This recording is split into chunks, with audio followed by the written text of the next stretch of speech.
నమస్తే. Welcome to our channel. Senior journalist Damu Balaji గారు ఉన్నారు. వారితో మాట్లాడదాం. సార్ నమస్తే సార్. నమస్తే. Sir game changer movie collections first day ఎలా ఉంది సార్? అంటే ఆల్రెడీ టాక్ కొంచెం మిక్స్డ్‌గా వచ్చింది. కొంతమంది నచ్చిందన్నారు. కొంతమంది ఒకసారి చూస్తే చాలు అన్నట్టు, ఒకసారైనా చూడాలి వెళ్తున్నాము అన్నట్టు అన్నారు. అసలు ఫస్ట్ డే కలెక్షన్స్ ఎలా ఉన్నాయి సార్? కానీ కలెక్షన్స్ చూస్తే ఓవరాల్‌గా బానే వచ్చాయి అంటున్నారు. అది ఎంతవరకు నిజం? కలెక్షన్స్ అంటే ఇప్పుడు ఏమైందంటే ప్రతి సినిమా ఒక 'బాహుబలి', ఒక 'త్రిబుల్ ఆర్', ఒక 'కేజీఎఫ్ 2' లేకపోతే రీసెంట్‌గా 'పుష్ప 2' ఇలాగా ఊహిస్తా ఉన్నారు. నిజానికి ప్రతి సినిమాకి ఆ కైండ్ ఆఫ్ కలెక్షన్లు ఎప్పుడు కూడా రావు. ఎందుకంటే అవి ఎక్స్ట్రాడినరీగా ఉండి మొత్తం పాన్ ఇండియాని అట్రాక్ట్ చేస్తే కానీ ఆ కలెక్షన్లో. కానీ ఇప్పుడు ఏమైపోయింది, తీసేటప్పుడేమో ప్రతి సినిమాను పాన్ ఇండియా అని చెప్పడం, పాన్ ఇండియా అనగానే మామూలు కథని కూడా పెంచేసి డబ్బులు పెంచేసి పెద్ద ఎత్తున ఖర్చు పెట్టేయడం, హీరోలకి రెమ్యునరేషన్ ఎక్కువ ఇచ్చేయడం, నెంబర్ ఆఫ్ డేస్ ఎక్కువ తీయడం, ఇది జరుగుతుంది. అవును సార్. అన్నిటికంటే ఇంపార్టెంట్ ఒక విషయాన్ని మర్చిపోతున్నారు. అదేంటంటే స్క్రిప్ట్ని పక్కన పెట్టి మిగతావన్నీ చేస్తారు. ఇక్కడ ప్రాబ్లం వస్తుంది. అందుకని ఇప్పుడు ఇది కూడా గేమ్ చేంజర్ పరిస్థితి ఏంటి, గేమ్ చేంజర్కి కూడా కరెక్ట్గా వాళ్ళు ఫిగర్ చెప్పలేదు, కానీ ఒక పాటలకే 5 పాటలకి 75 కోట్లు ఖర్చు పెట్టామని దిల్ రాజు ప్రకటించాడు. పాటలకే 75 కోట్లు ఖర్చు పెడితే ఇంకా మిగతా సినిమా రెమ్యునరేషన్లు ఇవన్నీ కలుపుకుంటే ఖచ్చితంగా 400 నుంచి 450 కోట్ల బడ్జెట్ అయిండే ఆస్కారం ఉంది. ఎందుకంటే 3 ఏళ్ళు తీశారు, దాని మిగతా ఖర్చులు కూడా పెట్టారు, హెలికాప్టర్లు వాడారు, ఇవన్నీ కూడా జరిగాయి, విదేశాలకు వెళ్ళారు. సో మేజర్ రెమ్యునరేషన్లకే వెళ్ళిపోయి ఉంటాయి.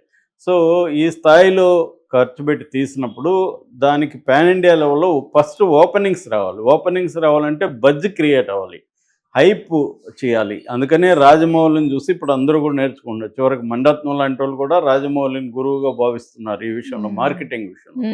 అంటే సినిమా అనేది ఒక ప్రోడక్ట్, ఈ ప్రోడక్ట్ని దాన్ని అర్థం చేసుకొని దీనికి ప్రతి ప్రోడక్ట్కి కొన్ని క్యారెక్టరిస్టిక్స్ ఉంటాయి, అంటే కొన్ని రకాల లక్షణాలు ఉంటాయి. ఆ లక్షణాలని ఎట్లా ఫోకస్ చేయాలి, అట్లాగే ఆ ప్రోడక్ట్ని కన్జ్యూమర్స్ ఉంటారు. ఇప్పుడు ప్రేక్షకులందరూ కన్జ్యూమర్స్, సినిమా ఒక ప్రోడక్ట్, దీన్ని ఎలా తీసుకుని వెళ్ళి ప్రేక్షకులకి చూపించాలి అంటే ఆ ప్రోడక్ట్ని మనం ఇమ్మీడియట్గా వాడాలి. ఇప్పుడు ఐఫోన్ ఉంది, ఐఫోన్ కొత్త వెర్షన్ మీద అని ముందుగా ఒక హైప్ క్రియేట్ అవుతుంది. అవి అంట ఏఐ వచ్చిందంట, అదంట. అందరికీ ఏంటంటే మనం ఐఫోన్ లేటెస్ట్ వెర్షన్ 16 వచ్చింది, కొత్తది 16 వాడాలి అన్న ఫీలింగ్ తెప్పించాలి. అది దొరకట్లేదంట, దానికి ఇదంట, 1 మంత్ బుక్ చేసుకోవాలంటే రకరకాల. అలాగా సినిమాకి కూడా అలాగా చేయాలి. అంటే ఈ సినిమా ఫస్ట్ షో చూడకపోతే మనం మిస్ అయిపోతాం మేము. అది నేను ఆ మధ్య చెప్పాను, పోమా అని, fear of missing out. So ఈ ఫియర్ ఆఫ్ మిస్సింగ్ అవుట్ అనే ఫీలింగ్ని క్రియేట్ చేయాలి.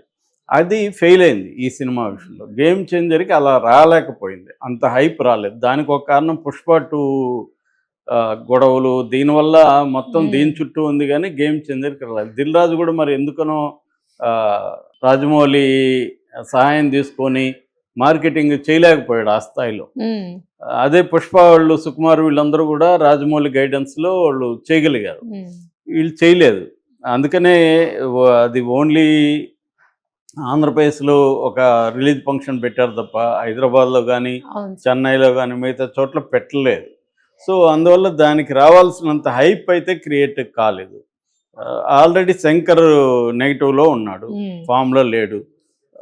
ఒక్క ఇతను బలం మీద వెళ్ళాలి, ఎవరు, మన రామ్ చరణ్ కూడా సోలో హిట్ ఈ మధ్యకాలంలో లేదు. 3RR కూడా ఎన్టీఆర్, రామ్ చరణ్, అది ఎక్కువగా రాజమౌళి అకౌంట్లోకి వెళ్తుంది ఆ సినిమా. రాజమౌళిలో నటించే హీరోలకి ప్రాబ్లం ఏంటంటే క్రెడిట్ ఆయన అకౌంట్లోకి వెళ్ళిపోతుంటుంది, హీరో అకౌంట్లోకి రాదు. సో ఇది కానీ వచ్చునుంటే రామ్ చరణ్కి వేరే రకంగా ఉండేది కెరీర్. కానీ దురదృష్టవశాత్తు ఏంటంటే ఇది మిక్స్డ్ టాక్ అని మనం అనుకుంటున్నాం, కానీ పేరుకి 90% నెగిటివ్ టాకే వచ్చింది. సో నిన్న కూడా నేను రివ్యూలో చెప్పాను, ఆ తర్వాత కూడా నేను మొత్తం పరిశీలించాను అన్ని లాంగ్వేజ్లో, తమిళ అన్నిట్లో. సో ఏదేమైనా మిక్స్డ్ టాక్, రివ్యూ టాక్, ఫైనల్గా చెప్పేది కలెక్షన్స్.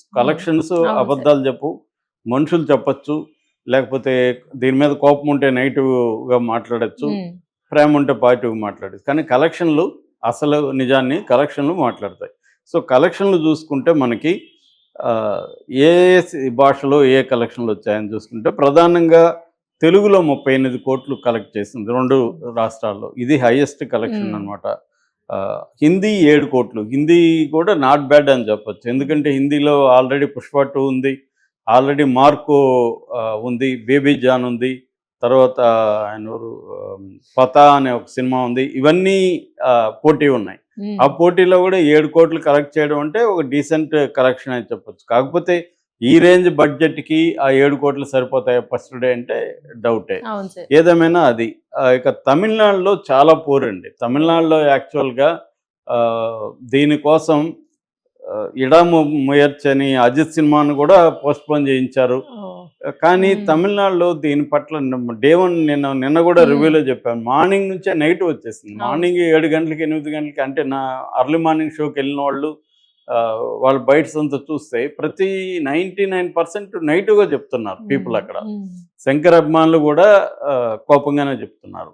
సో అందువల్ల 2 కోట్లు మాత్రం తమిళ్లో కలెక్ట్ చేసింది. ఓవరాల్గా ఇది ఇప్పటి వరకు నిన్న హిందుస్థాన్ టైమ్స్ ప్రకారం 47 కోట్ల 13 లక్షలు మాత్రమే ఫస్ట్ డే కలెక్ట్ చేసింది. వేరాజ్ మనం పుష్ప 2 చూసుకుంటే దాదాపు 300 కోట్లకి వెళ్ళింది. 294 కోట్లు ఫస్ట్ డే కలెక్ట్ చేస్తే పుష్ప 2, ఇదేమో 37 కోట్లు కలెక్ట్. అంటే దాంతో కంపేర్ చేయకూడదు ఇది. అందుకనే నేను ఈ ఉపోద్ఘాతం అంత ఎందుకు చెప్పాను అంటే, ఒక సినిమాని మనం ఎలా ఎక్స్పెక్ట్ చేస్తున్నాం అంటే బడ్జెట్.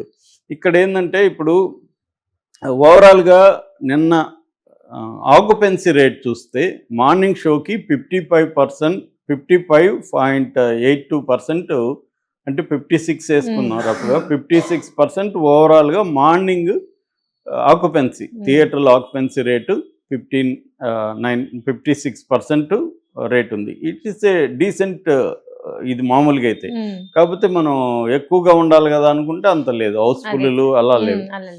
మ్యాటినీకి వచ్చేసరికి అది తగ్గిపోయిందండి. 56 నుంచి 39కి పడిపోయింది మ్యాటినీకి వచ్చేది. మళ్ళీ ఫస్ట్ షోకి కొద్దిగా పికప్ అయింది, 50% వచ్చింది ఫస్ట్ షోకి. ఏదేమైనా ఇది యావరేజ్లో పూర్ కలెక్షన్లు అని చెప్పచ్చు. ఇక బిజినెస్ కానీ తీసుకుంటే మనం అసలు ఈ సినిమా ఎంత బిజినెస్ అయింది, ఎంత డబ్బులు రావాలి, ఫస్ట్ డేని బట్టి డబ్బులు వస్తాయా రావా అనేది మనం అంచనా వేయచ్చు. బిజినెస్ పరంగా చూసుకుంటే తెలుగులో ఇది 122 కోట్లు బిజినెస్ అయిందని చెప్తున్నారు 2 భాషల్లో. కర్ణాటకలో 14 crores, తమిళనాడులో 15 crores, కేరళలో 2 crores, హిందీలో 42 crores, ఓవర్సీస్ 25 కోట్లు. ఓవరాల్గా 220 కోట్లు గేమ్ చేంజర్ బిజినెస్ అయింది వరల్డ్ వైడ్గా, థియేట్రికల్ బిజినెస్. ఇప్పుడు ఈ 220 కోట్లు రావాలంటే గ్రాస్ 450 కోట్లు కలెక్ట్ చేయాలి. గ్రాసు షేరు 225 కోట్లు. గ్రాసుకి షేర్కి ఉన్న తేడా ఏంటంటే, గ్రాస్ అంటే ఓవరాల్గా వచ్చే కలెక్షన్, షేర్ అంటే ఎగ్జిబిటర్లకి డిస్ట్రిబ్యూటర్లకి ఇవన్నీ పోగా, ట్యాక్స్లు ఇవన్నీ పోగా ప్రొడ్యూసర్కి వచ్చే నికర అమౌంట్ షేర్ అనమాట. ఆ షేరు 225 కోట్లు వస్తే ఈ బ్రేక్ ఈవెన్ వస్తుంది. అంటే కొన్న వాళ్ళకి అందరికీ లాభం వస్తుంది, కనీసం వాళ్ళు పెట్టింది వస్తుంది. ఇది ఇంత వస్తుందా అంటే ట్రేడ్ పండితులు చెప్తున్న దాని ప్రకారం వచ్చే పరిస్థితి కనబడలేదు. అంటే ఓపెనింగ్ని బట్టే మనకు అర్థమవుతుంది. కొన్ని సినిమాలు ఓపెనింగ్ పూరుగుండి మెల్లగా పికప్ అవుతాయి, కానీ ఇది అలా అవుతుందా అనేది చెప్పట్లేం. ఎప్పుడు పికప్ అవుతుందంటే సినిమా బాగుందని బాగా టాక్ వచ్చి అయినా కూడా ఓపెనింగ్స్ లేనప్పుడు సినిమా బాగుందని మౌత్ టాక్ మీద స్ప్రెడ్ అయ్యి ఆ సినిమా తర్వాత ఓపెనింగ్స్ పూర్గా ఉన్న తర్వాత అది పికప్ చేసుకున్న సందర్భాలు ఉన్నాయి.